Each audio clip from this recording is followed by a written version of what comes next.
মহাব্বতের কান্না, দুঃখের কান্না, মহাব্বতের অনন্য দৃষ্টান্ত। আনাস রাদিয়াল্লাহু তাআলা থেকে বর্ণিত, তিনি বলেন, রাসূল করিম সাল্লাল্লাহু আলাইহি ওয়াসাল্লামের ইন্তেকালের পর আবু বকর রাদিয়াল্লাহু তাআলা আনহু উমর রাদিয়াল্লাহু তাআলা আনহুকে বলেন, রাসূল করিম সাল্লাল্লাহু আলাইহি ওয়াসাল্লাম যেমন উম্মু আইমানের সাথে দেখা সাক্ষাৎ করতে যেতেন, চলুন আমরাও তেমন তার সাথে দেখা করতে যাই। তিনি বলেন, আমরা তার নিকট গিয়ে উপস্থিত হলে তিনি কাঁদতে থাকেন। তারা দুজন তাকে বললেন, আপনি কাঁদছেন কেন? রাসূল করিম সাল্লাল্লাহু আলাইহি ওয়াসাল্লামের জন্য আল্লাহর নিকট যা আছে তা তার জন্য কল্যাণকর। উম্মে আইমান বলেন, আমি অবশ্যই জানি রাসূল করিম সাল্লাল্লাহু আলাইহি ওয়াসাল্লামের জন্য আল্লাহর নিকট যা আছে তা তার জন্য কল্যাণকর, কিন্তু আমি এজন্য কাঁদছি যে আসমান থেকে ওহী নাজিল হওয়া বন্ধ হয়ে গেল। রাবি বলেন, তার এ কথা তাদের উভয়কে কাঁদতে উদ্বুদ্ধ করল এবং তারাও তার সাথে কাঁদতে লাগলেন। মাহবুব সাল্লাল্লাহু আলাইহি ওয়াসাল্লামের বিদায়ে মুহাব্বের হালত।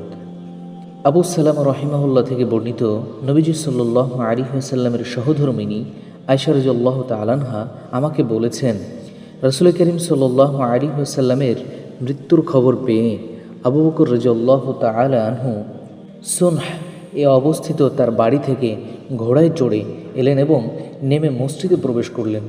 সেখানে লোকজনের সঙ্গে কোনো কথা না বলে আয়েশা রাদিয়াল্লাহু তাআলা আনহার ঘরে প্রবেশ করে আল্লাহ রসুল সাল্লাল্লাহু আলাইহি ওয়াসাল্লামের দিকে অগ্রসর হলেন।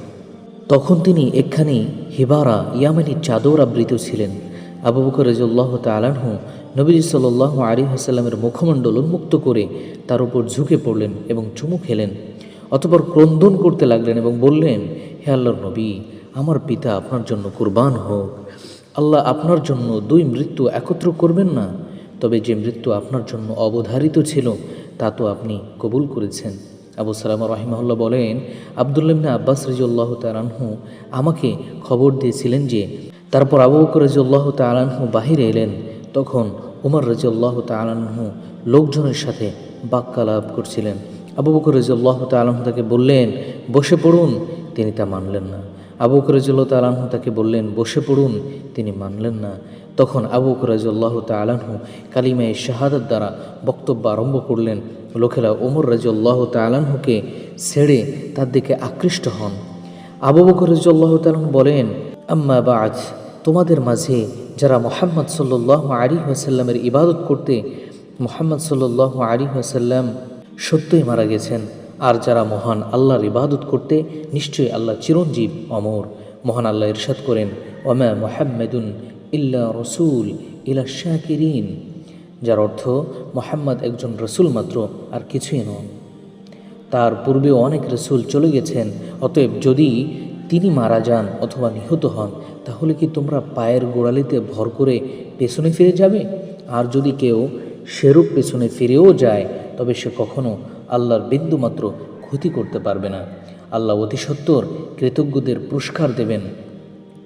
আল্লাহর কসম, মনে হচ্ছিল যেন আবু বকর রাদিয়াল্লাহু তাআলা আনহু তিলাওয়াত করার পূর্বে লোকদের জানাই ছিল না যে আল্লাহ তাআলা এই আয়াত নাজিল করেছেন। এখনই যেন লোকের আয়াতখানি তার কাছ থেকে পেলেন। প্রতিটি মানুষকে তখন সেই আয়াত তেলাওয়াত করতে শোনা গেল।